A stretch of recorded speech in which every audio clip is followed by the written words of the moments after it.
یہ دنوں کو خاص کرنا، 12 ربیع الاول، 9 ربیع الاول، ان دنوں کو خاص کرنا، پہلے تو ان کی خاصیت جو ہے یہی محل نظر ہے۔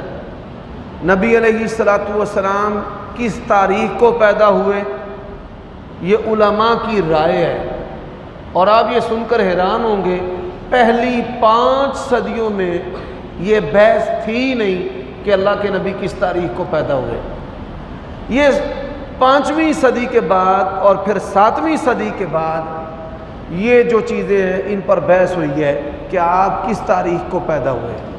بسم اللہ الرحمن الرحیم۔ غیر مقلدین کے نامور عالم دین، اہل حدیث کے چوٹی کے عالم دین ہیں مولانا نواب صدیق حسن خان بھوپالی، میلاد النبی صلی اللہ علیہ وآلہ وسلم کے متعلق لکھتے ہیں، وہ لکھتے ہیں کہ اس میں کیا برائی ہے کہ اگر ہر روز حضور نبی اکرم صلی اللہ علیہ وآلہ وسلم کا ذکر نہیں کر سکتے تو کم از کم ہر ہفتے میں حضور نبی اکرم صلی اللہ علیہ وآلہ وسلم کا ذکر کیا کریں۔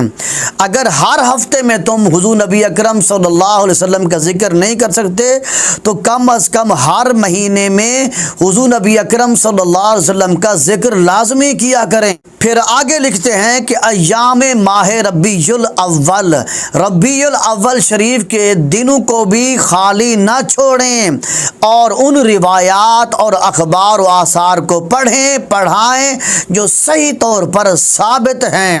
اس تحریر سے معلوم ہو گیا کہ نواب صدیق حسن خان بھوپالی ربیع الاول کے مہینے میں حضور نبی اکرم صلی اللہ علیہ وسلم کے میلاد منانے کے قائل تھے۔ اور آگے نواب صدیق حسن خان صاحب کا فتویٰ سنیے۔ یہ فتویٰ ان لوگوں کے متعلق ہے جن کے سامنے حضور نبی اکرم صلی اللہ علیہ وآلہ وسلم کے میلاد کا تذکرہ کیا جائے تو پھر وہ میلاد النبی صلی اللہ علیہ وسلم پر اعتراض کرتے ہیں۔ وہ کہتے ہیں میلاد النبی صلی اللہ علیہ وسلم منانا کہاں لکھا ہوا ہے، تم میلاد النبی صلی اللہ علیہ وسلم کیوں مناتے ہو؟ ان کے متعلق نواب صاحب کا یہ فتویٰ ہے، یہ ان کی کتاب ہے الشمامۃ العنبریہ من مولد خیر البریہ۔ آپ حافظ صاحب، آپ کو بھی اس کتاب کا علم نہیں ہوگا، آپ نے بھی یہ کتاب نہیں پڑھی ہوگی۔ اگر آپ نے یہ کتاب پڑھی ہے تو پھر آپ نے اس کتاب کے پڑھنے کا حق ادا کیوں نہیں کیا؟ لوگوں کو آپ نے کیوں نہیں بتایا؟ اس کتاب میں نواب صدیق حسن خان صاحب نے لکھا ہے کہ جس کو حضور نبی اکرم صلی اللہ علیہ وسلم کے میلاد کا حال سن کر خوشی حاصل نہ ہو اور وہ اللہ کا شکر ادا نہ کرے اس نعمت پر، وہ نعمت کیا ہے؟ وہ نعمت حضور نبی اکرم صلی اللہ علیہ وسلم کی ذات ہے۔ تو نواب صاحب فرماتے ہیں کہ ایسا آدمی مسلمان ہی نہیں ہے۔ حافظ صاحب، یہ میرا فتویٰ نہیں ہے، یہ کسی اہل سنت کے عالم کا فتویٰ نہیں ہے، بلکہ نواب صدیق حسن خان بھوپالی کا یہ فتویٰ ہے ان لوگوں کے متعلق جن کے سامنے حضور نبی اکرم صلی اللہ علیہ وسلم کے میلاد کا تذکرہ کیا جائے تو ان کے چہرے بگڑ جائیں۔ تو نواب صاحب نے کہا ہے کہ وہ آدمی مسلمان ہی نہیں ہے۔ اور اسی طرح دوسرے مشہور عالم دین، یہ بھی اہل حدیث کے عالم دین ہیں، ان کا نام ہے علامہ نواب وحید الزمان۔